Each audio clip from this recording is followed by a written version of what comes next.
How are y'all doing today? My name's Chris. Welcome to Bourbinsane.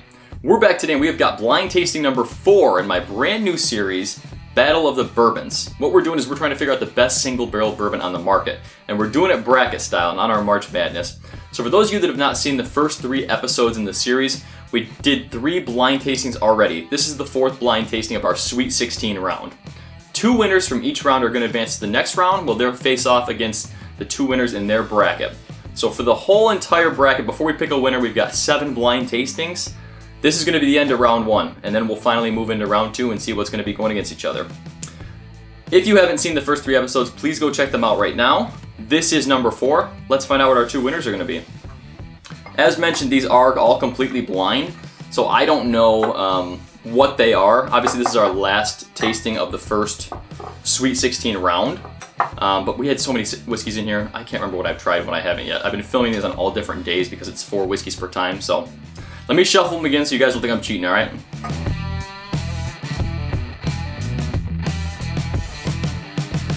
Alright, that should be shuffled enough. These were already blind to me anyway from Mrs. Bourbinsane, so caps on. Let's go right into sample number 1, see what we get out of it. Ooh, almost like banana bread on the note for this one. On the nose. Yeah, it's kind of giving me a Brown-Forman profile. Possibly Sazerac, like, when I say I mean like Barton. Because Barton sometimes will give me that kind of banana note that I get in a lot of Brown-Forman products anyway. Nice caramel, it's like caramel cinnamon drizzled on banana bread. Really nice nose. Cheers, guys.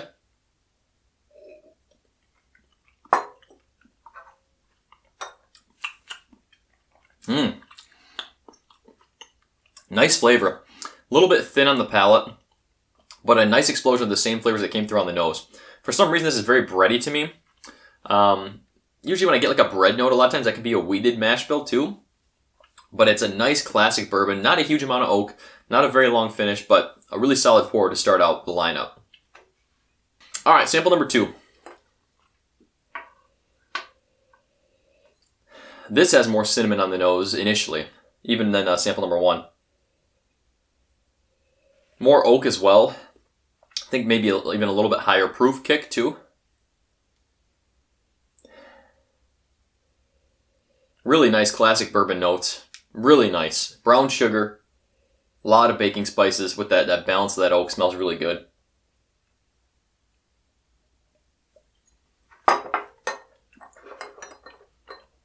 Whew! Palate punch, baby. That's the heat. Bring the heat! That's nice.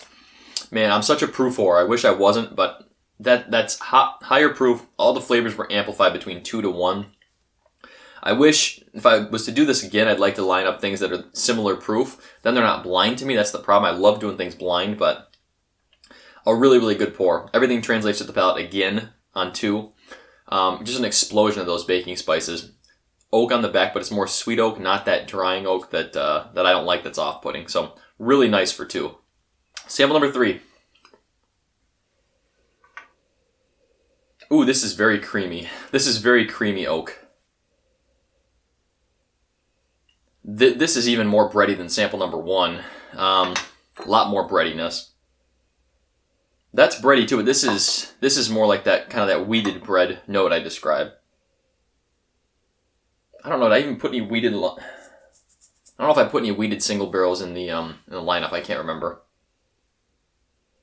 But this smells like it's got some age. I mean, it does. At least 6, 7, 8 years even, because I'm getting quite a bit of that sweet, creamy oak. Butterscotch, creamy vanilla ice cream. Really, really good nose. Let's go into it.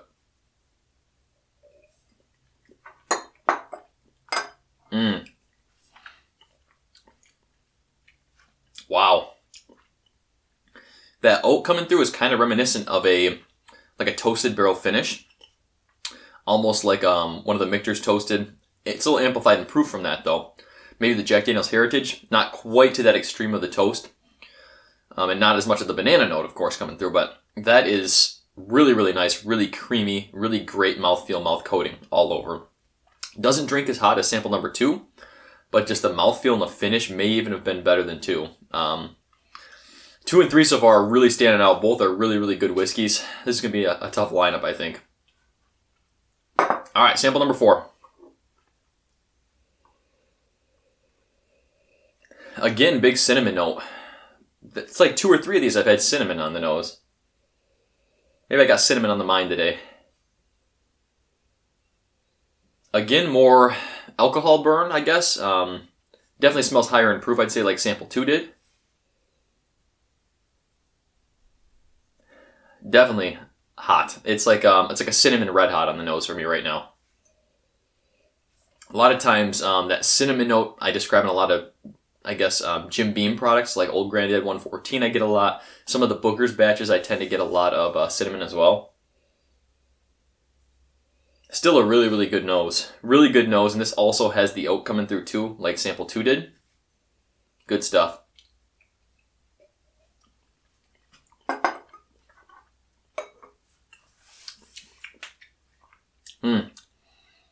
Doesn't drink as hot on the palate. Not as hot on the palate. Tip of the palate's got a great explosion of flavor. Good heat on the front, but the back, not a massive mouthfeel, not a massive finish. Honestly, these are all good in this lineup. This is going to be really tough to pick. I'll tell you right now, I'd like to move at least 3 of the 4 forward just on initial tasting, first time through. Let me take about 10 minutes here. Just give my palate a rest, let these open up, I'll take the caps off, and we'll be right back, alright?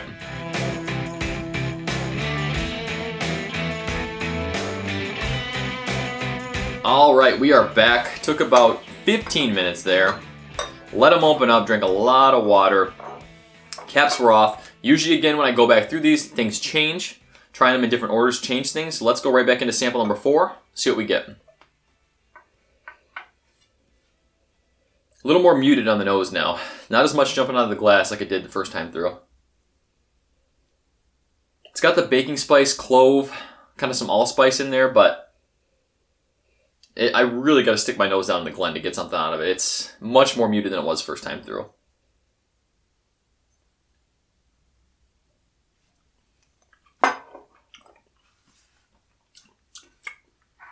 Ooh. I do like the palate on that though. Again, an explosion of baking spices on the palate. I love either like the barrel char I get at the end of the palate or the baking spice kick that I get on good bourbons. It gave me that. It's drying me out a little bit on the back. Not a huge amount of oak again, but overall a good pour. Front of the palate was delicious with that baking spice. Finish, I'm a little leery of. We'll see how the other 3 compare, I guess. All right, sample number 3.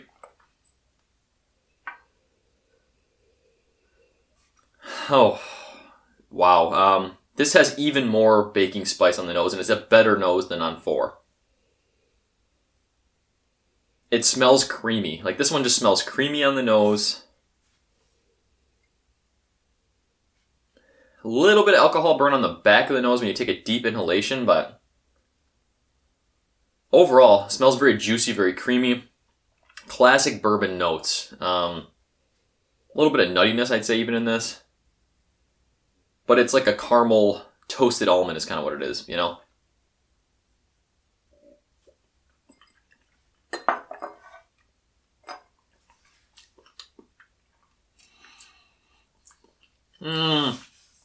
I love that nose, man. I love that nose going back through, but on the palate, again, dried me out a little bit. 3 and 4 both kind of, the palate just dried me out a little bit on the end of the palate. I don't know.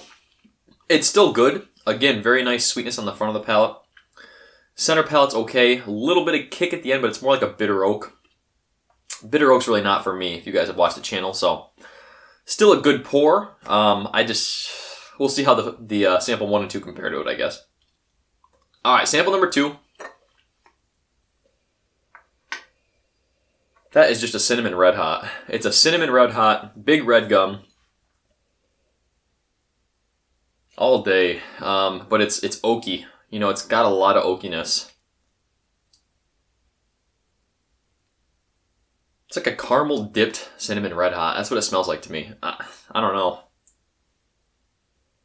Smells really nice. Proof still smells hotter than these 2. Smells delicious.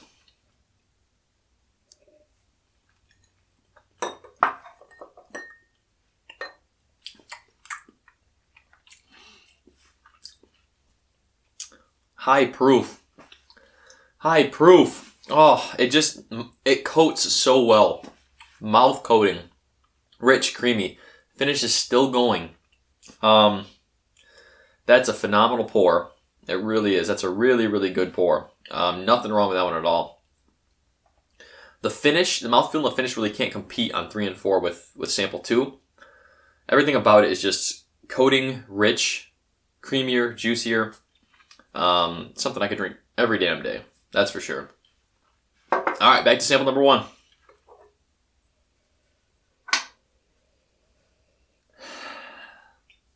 Again, sticking my nose pretty far down in the Glen here. And it's given me some, but not as much as first time through. First time through was my first pour of the day. Still got that bready note. You know, I'm still getting that breadiness. Honestly, kind of more of a wheated profile than on 3 this time through. I mentioned how 1 and 3 could kind of have that bready, wheated, possibly. But I don't remember putting a wheater in this lineup, so I don't know. It smells nice, though. It still smells nice. Very fresh. You know, a little bit of citrus. It's definitely got some oak on it. Again, it's the creamier, sweeter oak. Butterscotch. Smells good. I really like it. It's kind of giving me just a little bit of an off-putting flavor at the end of the palate. I think a lot of this is going to be determined off camera when I try these side by side.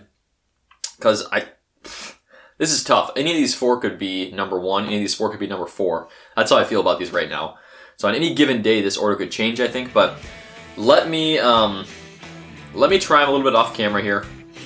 Well, we'll see what we come up with. We'll see what I put as my top 2. Hang around, guys.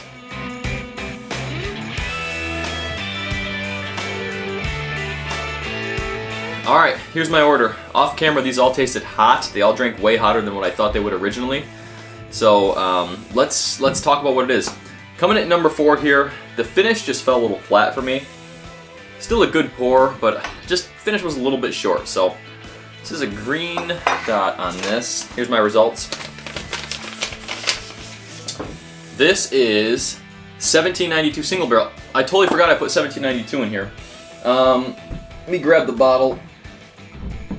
So I don't have a Single Barrel actually. This is the full proof here. I had a sample provided to me, luckily from a buddy locally. So I have enough to do the whole finals, but I don't need now because it came in 4th. But this is still a good pour. The Single Barrel is good. I think it's right around 50 proof. I want to say 49, or 50%, around 49%. Still good. I tend to seek out the bottled and bond picks or the full proof picks. I think they give better flavor. Some of the best picks out there in my opinion for both of those. So still a decent pour, but at the price I'd rather move up to a full proof or a bottled and bond pick. Coming in at number 3, this one was also good, but it had a bitter oak at the end of the nose for me. I didn't like it as much when I went back into it blind or at the end here. So this is pink. Wow. Wow. Rebel Yell 10-year. It's right here. I totally forgot I included this. This is a wheated mash bill out of Lux Row. Source juice, most likely Heaven Hill. You know, they don't disclose, but most likely. 10-year Rebel Yell. This was one of my favorites to win the whole thing in the beginning here. I'm amazed this didn't place higher. A very, very good bottle. One I always recommend to people who are looking for something good as kind of like a starter intro, especially into the wheated profile. It's affordable at about 60 bucks, 55, 60 depending on where you are, and most people can find this too. That's the great thing. An excellent whiskey still. As I mentioned, any other day this could have been shuffled as order. So this was very, very tough lineup. All were good. In different order lineup, this probably would have won compared to some of the other blinds we did. So number 2, this was just a better front of the palate. I described this one as a little bit of bitter oak at the end, but the front of the palate, the explosion of baking spices was excellent.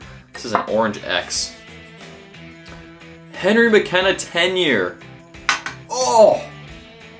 Wow. Wow. One I thought would not fare high in this lineup at all, in this blind 16. I had this as either my third or fourth seed going into this. Very surprised. I really didn't think it would do that well. Single barrels are hit or miss, of course, with any of these. They're all single barrels. But this was just good. It was good today. The bottle's about halfway gone. Opened up very nicely. For those of you who are nerds out there, this is barreled on 9207 and it's barrel 4876. This is a good one. You know, it really is a good one. It seems to be every other for me, where it's either average or pretty good, pretty decent, you know, where I'd pay the money for. Average ones I wouldn't pay the 45, 50 bucks they want now. The decent ones I would. So if you can find it at a good price, it's worth the gamble, you know, especially if you're a person like me who just loves bourbon and loves whiskey. So number one, this was just the proof. The proof punch helped so much. Cinnamon and proof, baby. Orange. This is Knob Creek Single Barrel Reserve. That makes sense. You know, the cinnamon, as I mentioned, kind of has that Jim Beam profile. So it makes sense it was a Jim Beam product. Very nice. Very nice, and the proof wins again. You know, I'm not surprised at all. I love this stuff. Do I have the bottle around here somewhere? Oh, right here. I put my whole lineup behind me, as you can see. So, a very, very good bottle. Even the shelf fee is 9 years. Store picks, $52, $53, and sometimes they can get up to 15 years. If you can ever find a store pick of this, always pick it up if it's around $50. It's just worth the money. Even the one off the shelf is very good. You will not be disappointed if you buy this. I promise you, it's good, good stuff. So this was a incredible lineup. As mentioned, a lot of these could have won any other day, any order. That means we've got Knob Creek 120 and we've got Henry McKenna 10 advancing to the next round. I'm shocked. I'm really shocked, but today they were best. Today they were best. Appreciate y'all watching this blind number 4. I had a lot of fun doing this blind lineup, and the Sweet 16 is over. We're moving on to the Elite 8, baby. Final 8 single barrel whiskeys, and it's going to be a lot of fun. Coming up for the Elite 8, we've got 2 blind tastings of 4 whiskeys, which is going to determine our final 4 whiskeys. Make sure you guys all check out those episodes. If you haven't already seen the first 3 blind tastings to see what advanced, go right now. Please do check those out as well. Do me all a favor, please, and just hit that bell notification, like, subscribe to the channel. It means a lot, helps spread the word of whiskey, which is what we all want to do. If you haven't checked out my Patreon page, please do give it a check out as well. We are going to be giving away samples this year, couple bottles this year at least, to patrons only. So if you are interested in joining, now is the time to do it. But I appreciate all of you hanging out today, watching this blind tasting. I hope you did a blind tasting with me. Let me know what is your favorite single barrel bourbon on the market, whether you can get it or not. What have you tried, the best single barrel you've ever had? Let me know, I want to hear it from you. Thank you all for being here. Stay insane, everyone.